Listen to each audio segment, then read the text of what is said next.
우리 옆 사람에게 은혜 받으시기 바랍니다. 우리 축복하십시다.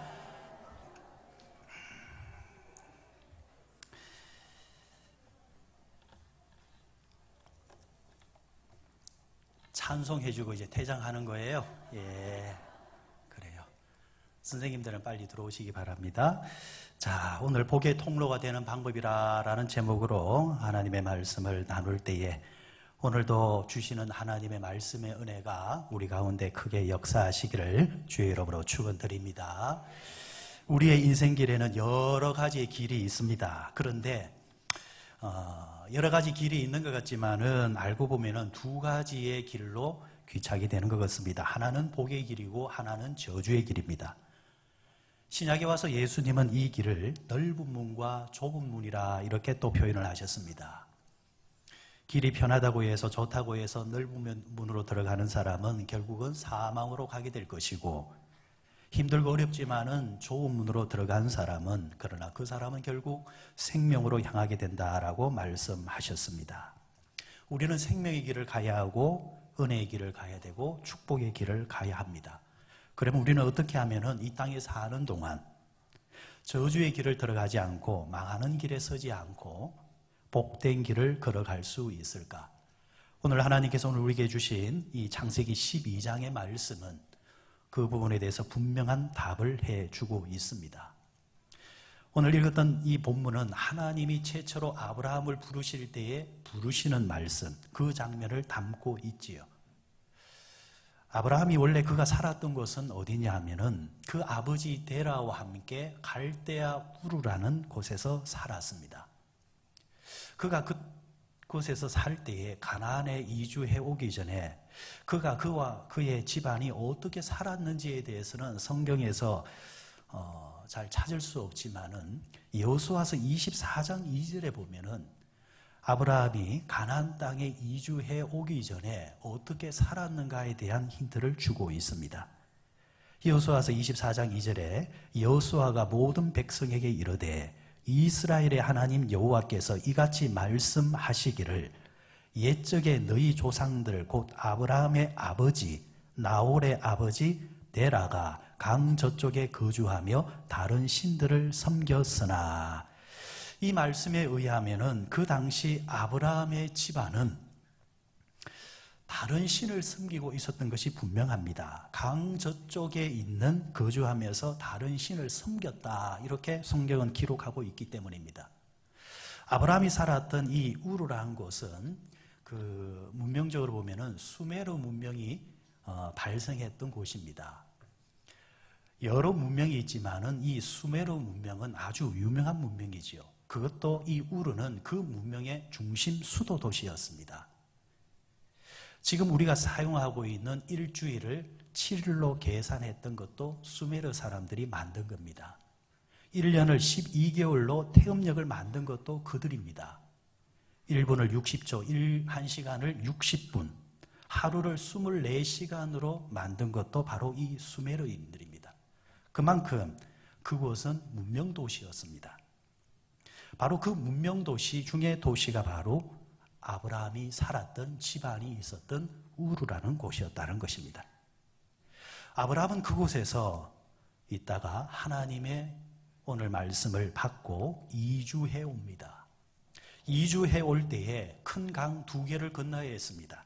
티그리스 강과 유브라데스 강입니다. 그래서 아브라함으로부터 시작된 히브리인들의 그 히브리 뜻이 뭐냐 하면은 강을 건넌 사람들이란 뜻입니다. 그렇다면 아브라함의 집안은 강을 건너오기 전까지 하나님을 또 전혀 알지 못했을까?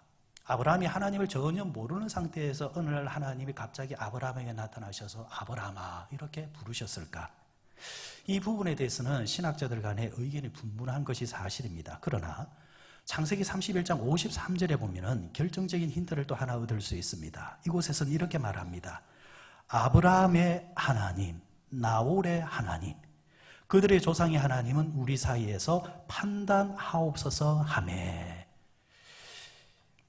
우리가 기억하는 패턴은 아브라함의 하나님 다음에 누가 나옵니까? 이삭의 하나님이지요.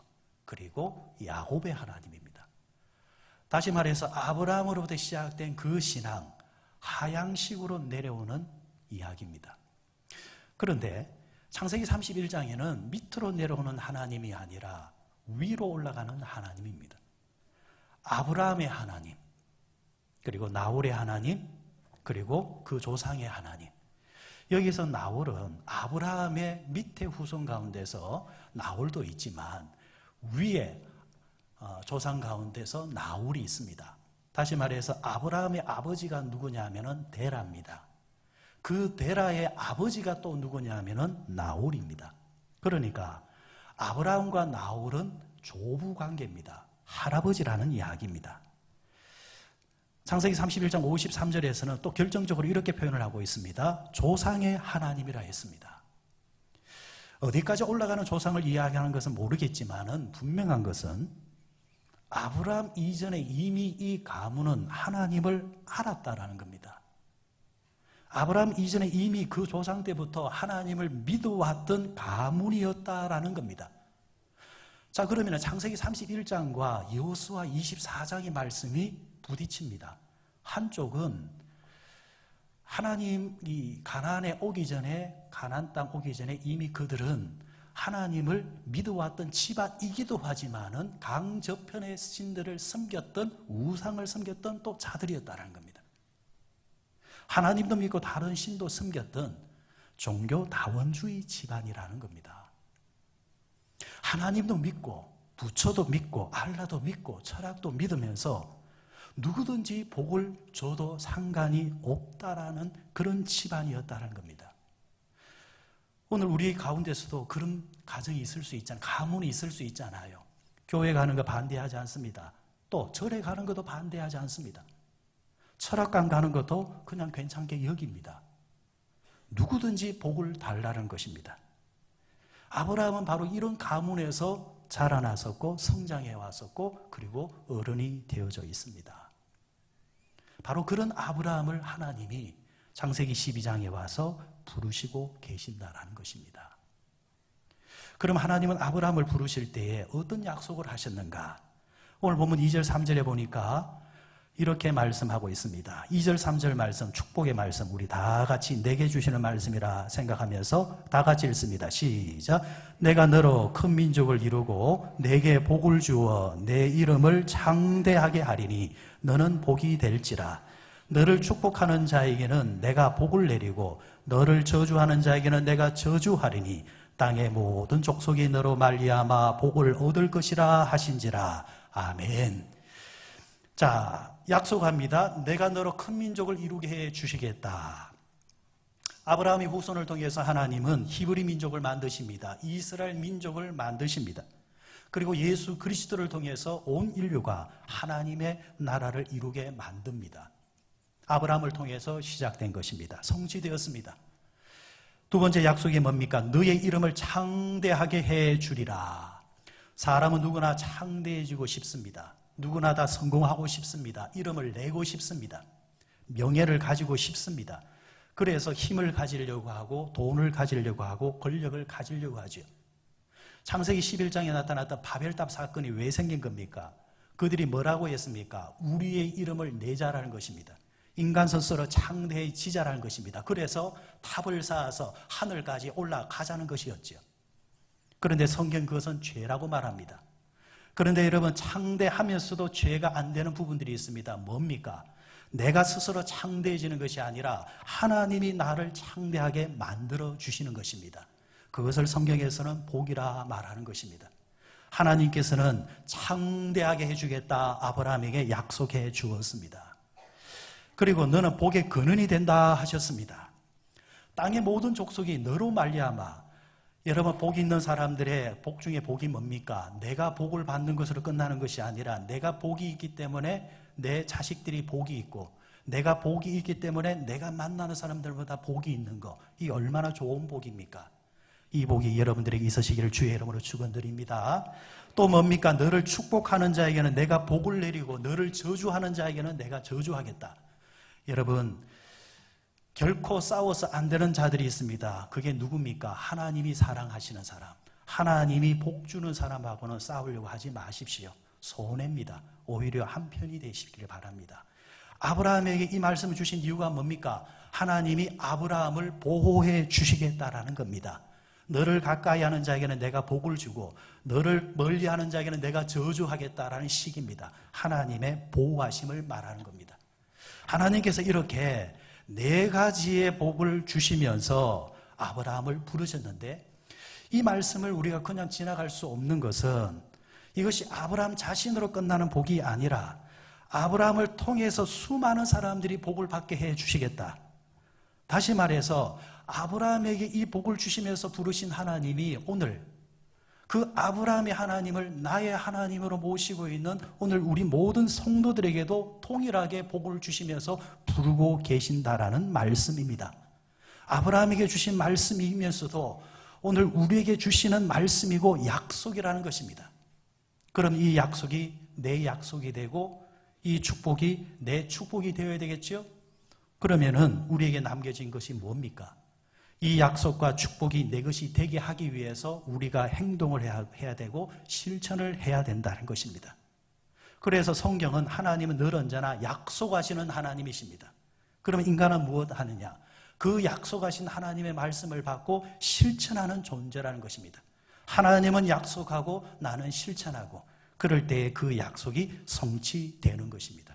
그러면 하나님께서 약속하신 이 축복을 내가 어떻게 실천해서 그러면은 이 약속을 이룰 수 있는가? 오늘 첫 번째 말씀은 떠나라는 이야기입니다. 1절 말씀입니다. 다 같이 읽습니다. 시작.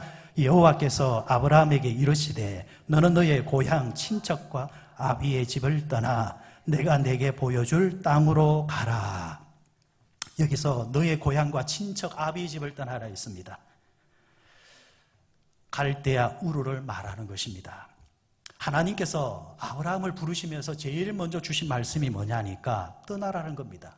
그런데 떠난다는 말이 오늘은 우리는 쉽게 읽지만은 지금부터 4,000년 전 이상의 그 시대로 봐서는 떠난다는 것은 우리가 상상하는 근접할 수 없는 아주 위험과 어려움이 존재했던 것이 사실입니다. 요즘 우리 이사를 한다면은 흔히 이사를 한다면 얼마나 쉽습니까? 이사한다는 것이 또 쉬운 것은 아니지만 그러나 옛날에 비해서 얼마나 쉬워졌습니까? 옛날 어머니 세대 때 이사한다면은 며칠을 준비해야 되잖아요. 그죠? 아마 한 달 이상은 이 이사 때문에 참 곤욕을 치르시는 걸로 기억을 합니다. 그런데 요즘은 어떻습니까? 전화 한 통 하면 됩니다. 전화 한 통 하면은 포장이사, 반포장이사 알아서 다 해줍니다. 예전에 비해서 이사가 정말 수월해졌습니다. 그런데 4,000년 전에 아브라함이 살았던 시대 때는 지금과 달라도 너무 다릅니다. 당시에는 국가 간의 국제법이 없습니다. 보호 조약이 없다는 겁니다. 치안이 보장되지를 않습니다.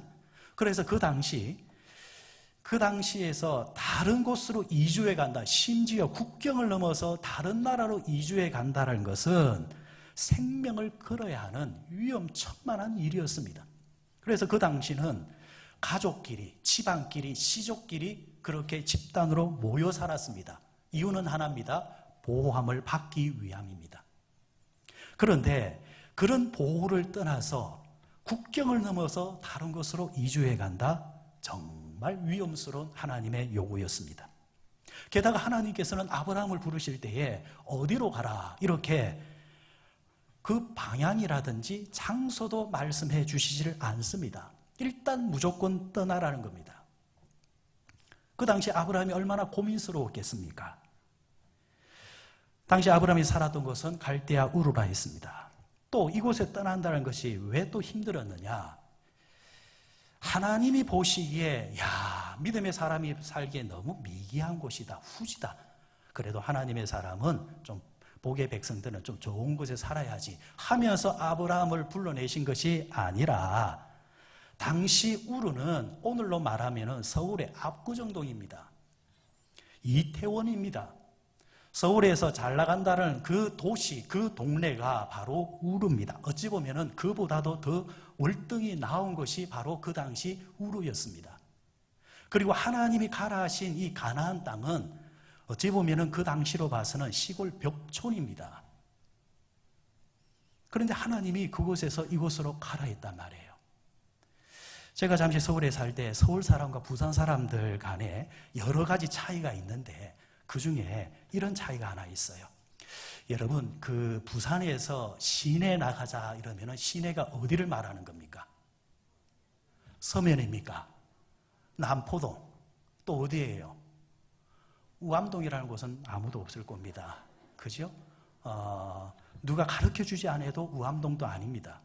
시내라 하면은 서면이라든지 남포동이라든지 쉽게 우리는 그렇게 지명을 이야기합니다. 각 도시마다 이런 곳이 있을 것 같아요. 여러분이 고향으로 지내왔던 그곳에서 시내 나가자 하면은 머릿속에 딱 떠오르는 동네가 있을 겁니다. 그런데 여러분 그거 아십니까? 서울은 시내가 없습니다. 서울에서 지방 사람이 올라가서 택시를 딱 타고 시내 갑시다 이러면은 많이 쳐다봅니다. 시내동이라는 곳은 서울에 없다라는 거예요. 다시 말해 서울은 뭐예요? 다 시내라는 겁니다.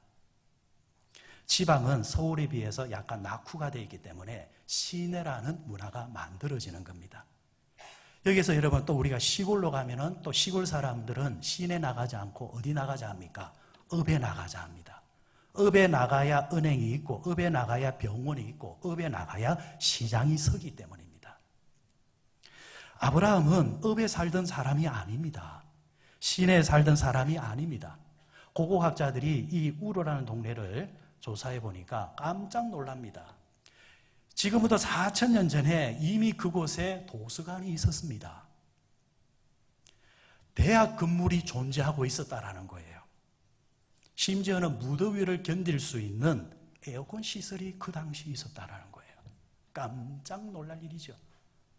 그렇다고 해서 오늘 돌아가서 갈대아 우루 옆에 해가지고 갈로에서 LG, 삼성 에어컨이 있었다. 그렇게 상상하시면 안 되고 그런 기계가 있었다는 것이 아니라 그런 역할을 하는 시설이 이미 그 당시부터 개발이 되어지고 그 당시 그것을 이용했던 곳이 바로 우루라는 곳이었다는 겁니다.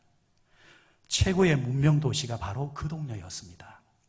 여러분 지금 여러분이 강남 최고급 아파트에 살고 있습니다. 아니면은 부산에서 최고급 아파트에 살고 있습니다.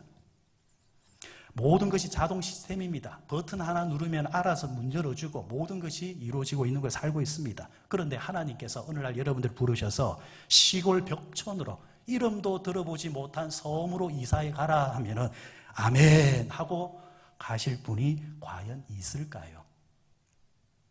이것이 그 당시 아브라함이 당면했던 상황입니다. 그럼 오늘 우리는 이 말씀을 우리의 말씀으로 어떻게 받아야 할까요?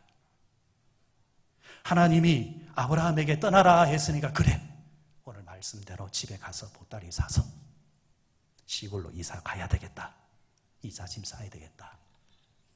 아닙니다. 이 말씀은 장소적인 이동을 말하는 것이 아니라 오늘 우리가 받는 말씀으로는 하나님께서 기뻐하지 아니하는 나의 옛 습관과 옛 삶에서 과감하게 떠나라는 겁니다. 머뭇거리지 말라라는 겁니다.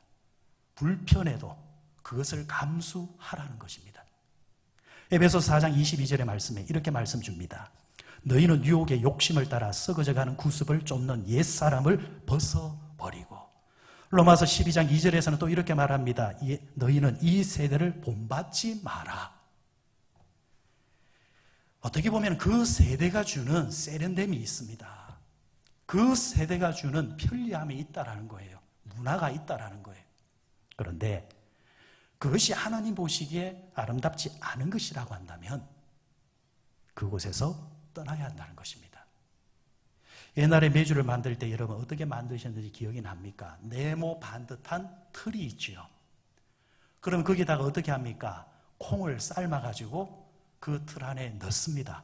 그러면 어떻게 합니까? 그 다음에 위에다가 뭐 덮습니까? 천 같은 거 헝겊으로 딱 덮습니다. 그럼 끝납니까? 아니죠. 마지막으로 해야 되는 작업이 있습니다. 뭐 해야 됩니까?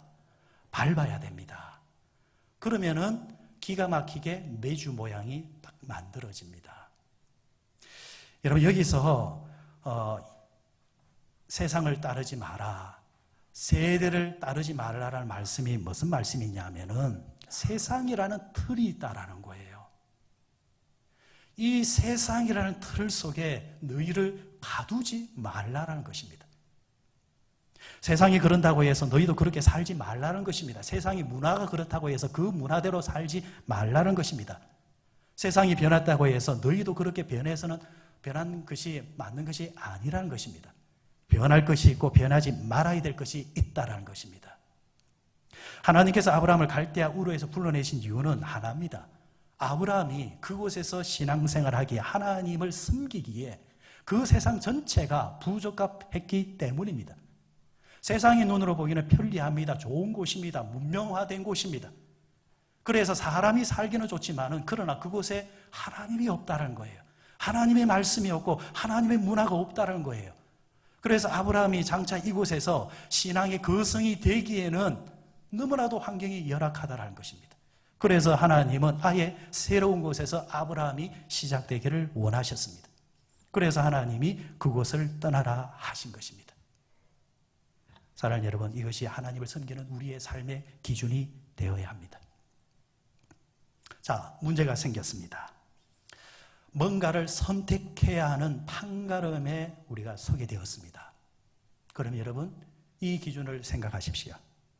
보통 처음에는 사람들은 뭘 갖다 대느냐, 법에 맞느냐 안 맞느냐라는 것을 물어봅니다. 그런데 사실 이것은 제일 수준이 낮은 수준입니다. 왜? 사람과 사람 사이에서 법의 이야기가 오고 간다 이러면 벌써 그 관계는 끝난 겁니다. 법대로 합시다. 이거는 막간 거예요. 하지만은 하나님이 없는 사람들은 어떻습니까? 법대로 하자고 합니다. 그보다 나은 법이 뭡니까? 양심의 법입니다. 하나님께서 우리에게 뭘 주셨습니까? 양심의 법입니다. 그래서 저는 세상의 법보다도 상위법이 양심의 법이라 저는 그렇게 생각을 합니다. 법에서 하지 마라 하기 전에 양심의 가책을 받아서 하지 않아야 하는 겁니다. 때로는 법에서는 허용한다 할지라도 믿음의 사람이 보기에는 양심의 가책이 느껴지면은 안 하는 것이 믿음의 삶의 모습입니다. 예를 들어서 어떤 사람이 밤에 운전을 하다가 본의 아니게 사고를 냈습니다. 아무도 보지를 않았습니다. 하지만은 사고를 당한 사람이 죽었습니다. 어떻게 해야 될까? 아무도 보지 않았기 때문에 그는 뺑소니를 칩니다. 증거가 남지 않기 때문에 그는 잡히지도 않았고 교도소에 가지도 않았습니다. 그럼 이 사람은 평생을 살아가는 동안 행복하게 살까요? 아닙니다. 눈에 보이는 물리적인 감옥에 들어가지 않았지만 그는 마음의 감옥에 그 순간 들어가게 될 것입니다. 그리고 평생을 통해서 따뜻한 침대에 누워 잔다 할지라도 차디찬 감옥의 바닥이 아니라 할지라도 그는 뭐예요? 평생 동안 그 좋은 침대에서 가위 눌리면서 살아야 할 것입니다. 그러면 그가 그곳에서 빠져나오려면 어떻게 해야 됩니까? 자백을 해야죠. 자수를 해야죠. 회개해야죠. 그래서 감옥에 들어간다, 교도소에 들어간다 할지라도 그는 그때로부터 마음의 자유를 얻을 겁니다. 그래서 양심의 법이 세상의 법보다 상위법입니다. 하나님께서는 우리에게 양심이라는 걸 주셨습니다. 양심에서 벗어나는 것은 안 하려고 노력하셔야 됩니다. 세 번째 법이 뭡니까? 은혜의 법입니다. 여러분, 신앙생활 할 때 이것이 은혜가 되느냐 안 되느냐를 따져봐야 합니다. 가족 간에 은혜가 흘러야 가족입니다. 교우들끼리도 은혜가 흘러야 그것이 교회입니다. 은혜를 깨는 말을 하지 마십시오. 은혜를 방해하는 행동을 하려고 하지 마십시오. 네 번째가 영광의 법입니다. 최고법입니다.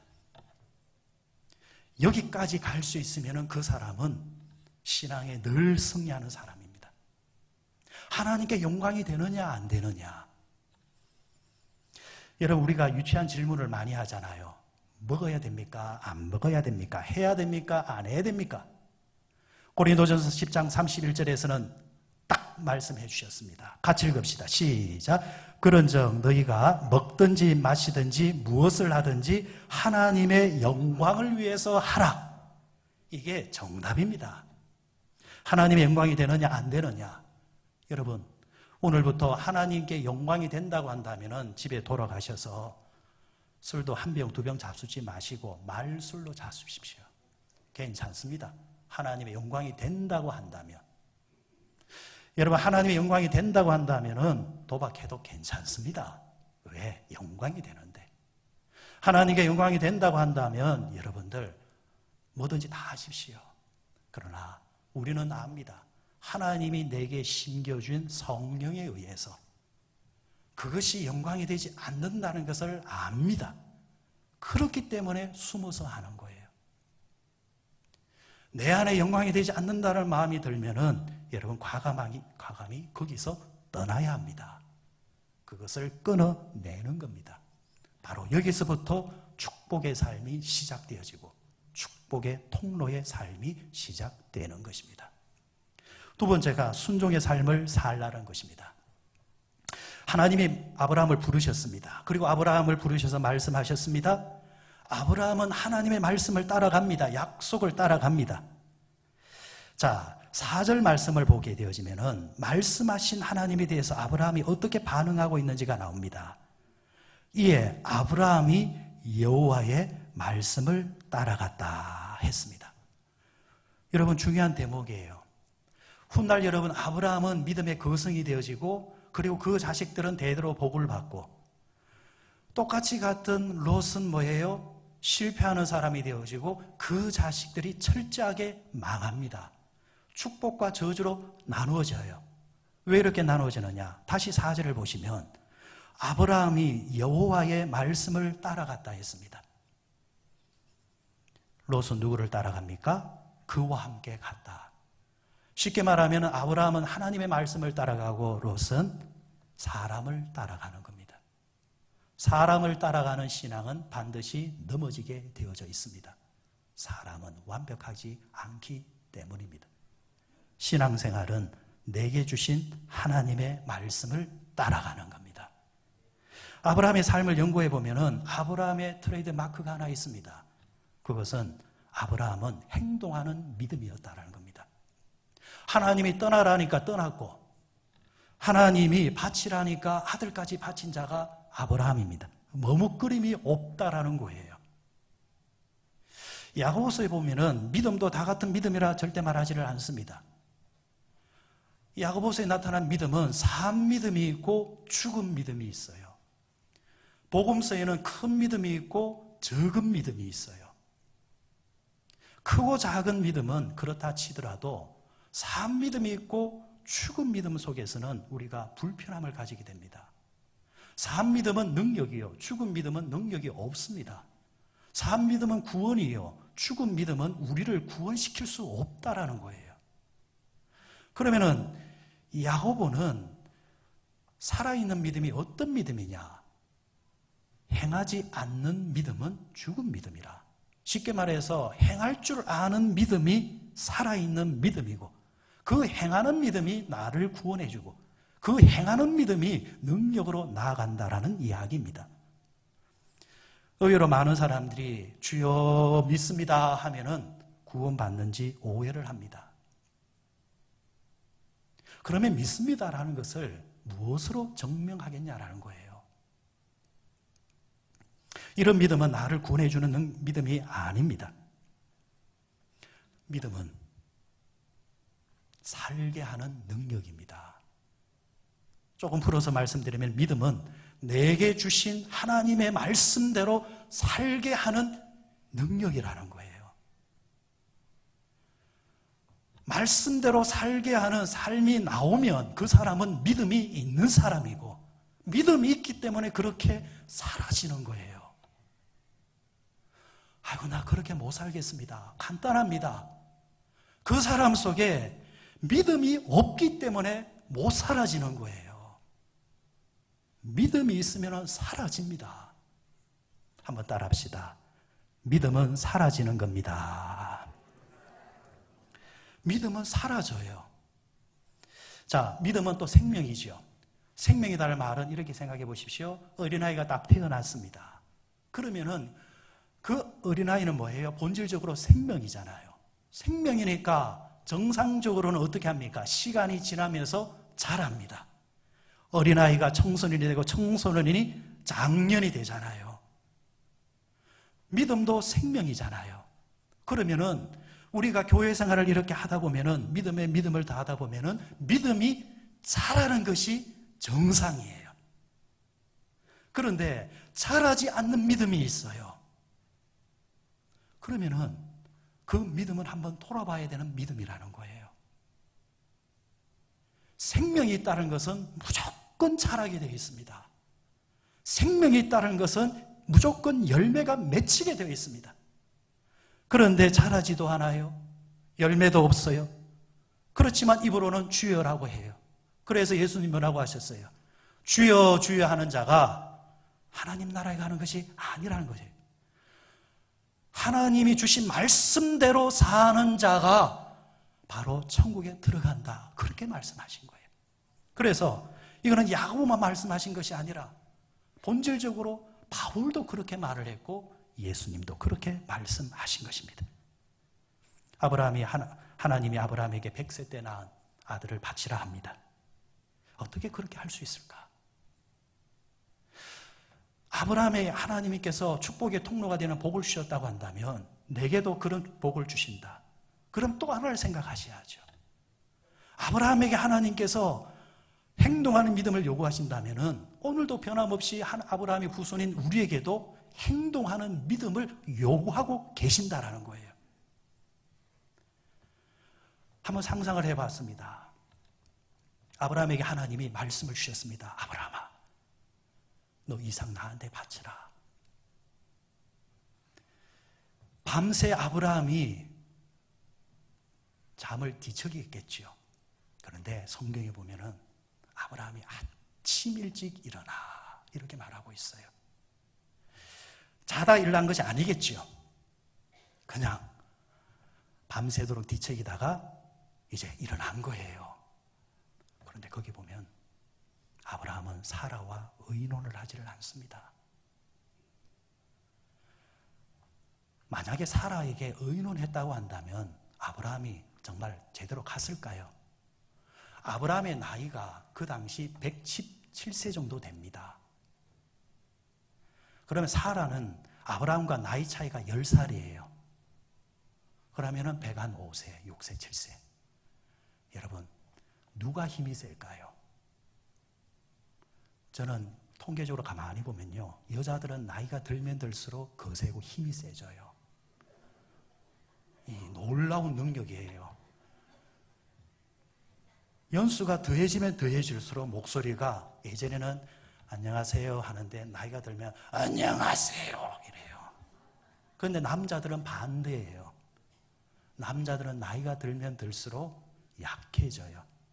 그래서 남자는 나이가 들면 들수록 여자를 이기려 하지 마라. 그게 현명하다. 그러면은 이길 수 없으면 어떻게 해야 돼요? 36개 주랭랑이에요. 아브라함이 사라와 의논하지 않아요. 의논하면 빤해요. 네가 네 배로 안 낳았다고 해서 자식을 뭐 어쩐다고? 아마 그 머리 제대로 남지 않았을 거예요. 다 뜯었을 거예요. 아니면은 대자로 누워서 나를 밟고 가라. 아브라함이 어떻게 가능하겠어요? 뒤에 어찌 될 값이라도 그는 말씀대로 아침에 일찍 일어나 이삭의 손을 잡고 갑니다. 어떻게 이것이 가능할까? 저는 이것이 믿음은 살게 하는 능력이라는 말씀을 다시 한 번 더 여기서 답을 얻는 것 같아요.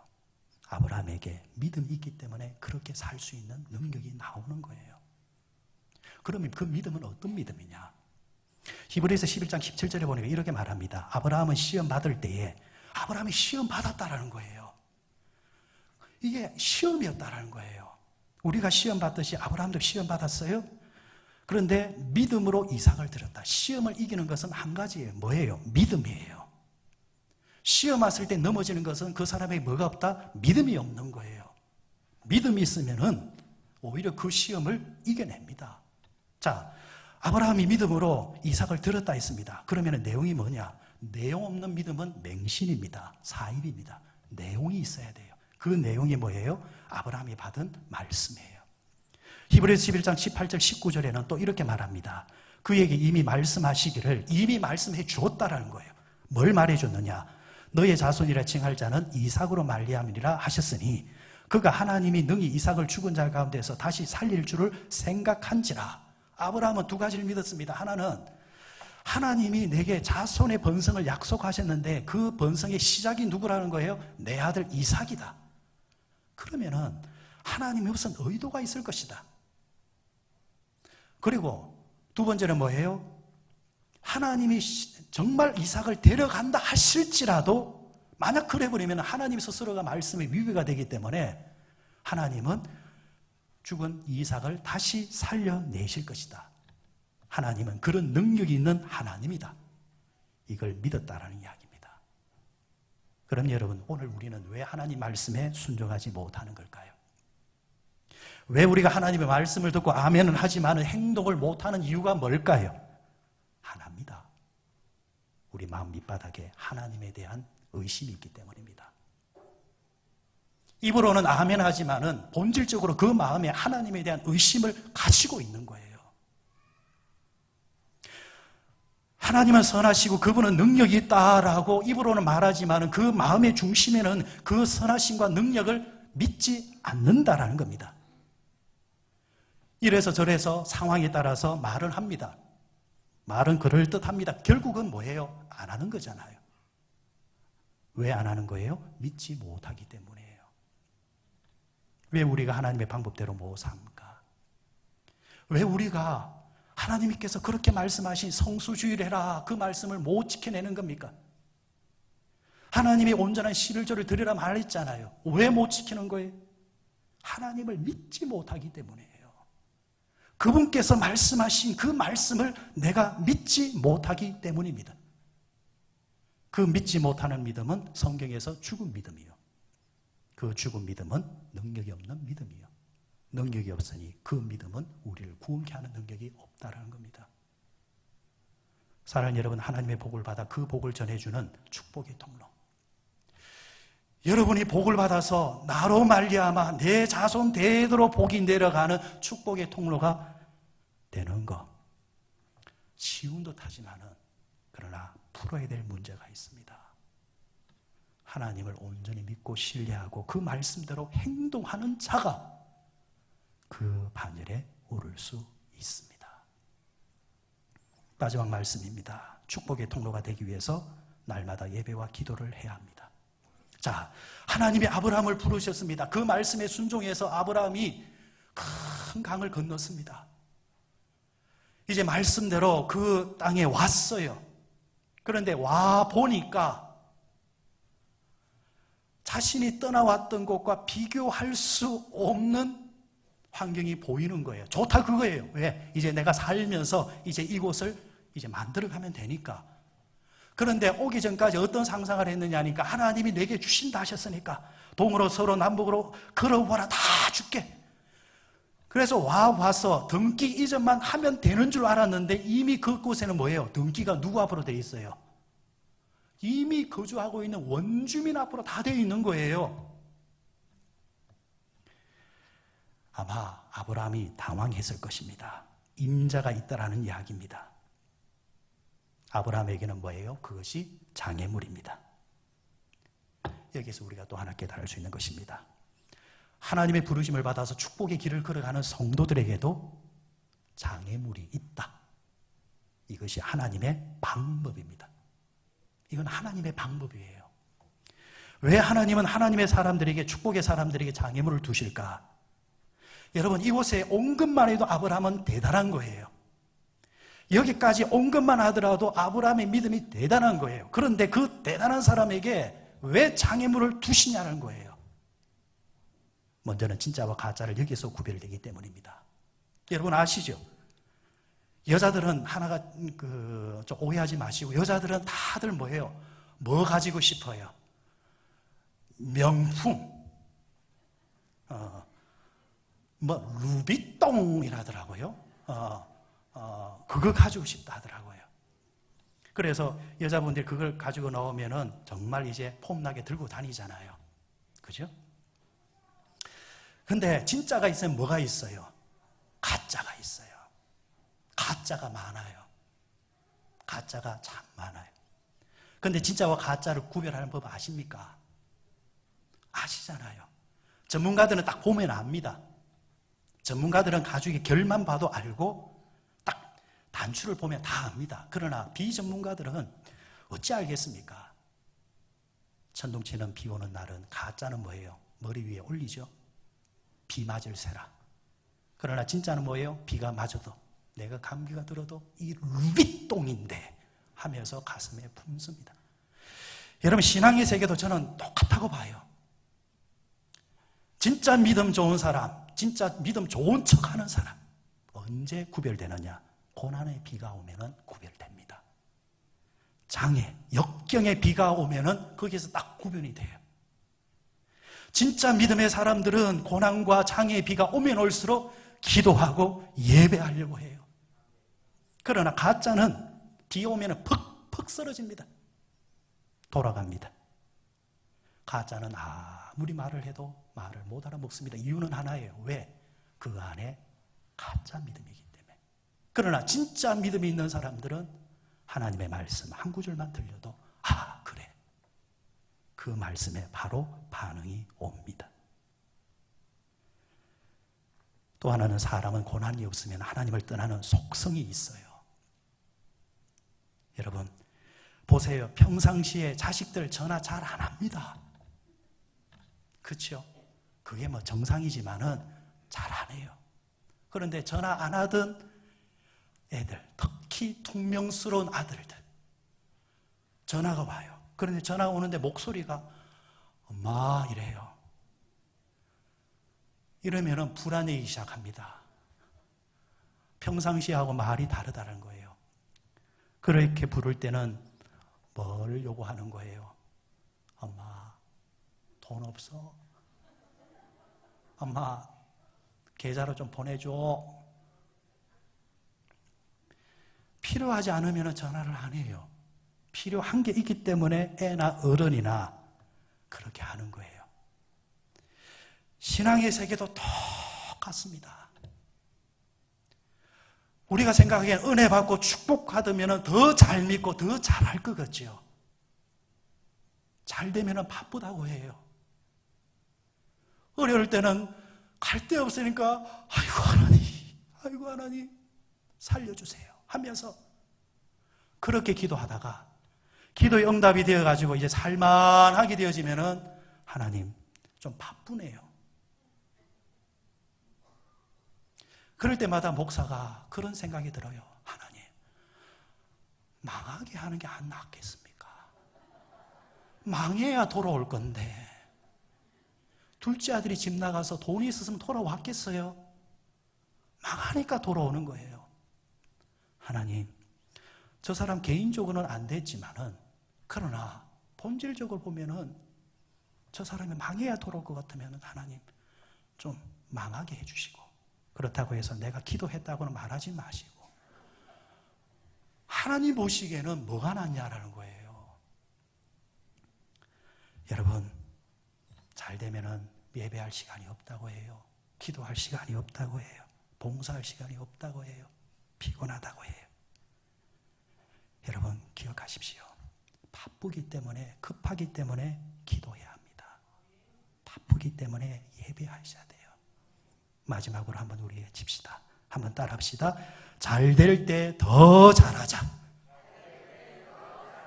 잘 될 때 더 잘 믿자. 이게 여러분들 방법이에요. 잘 되다가 안 되는 사람들이 다 여기서 넘어지는 거예요.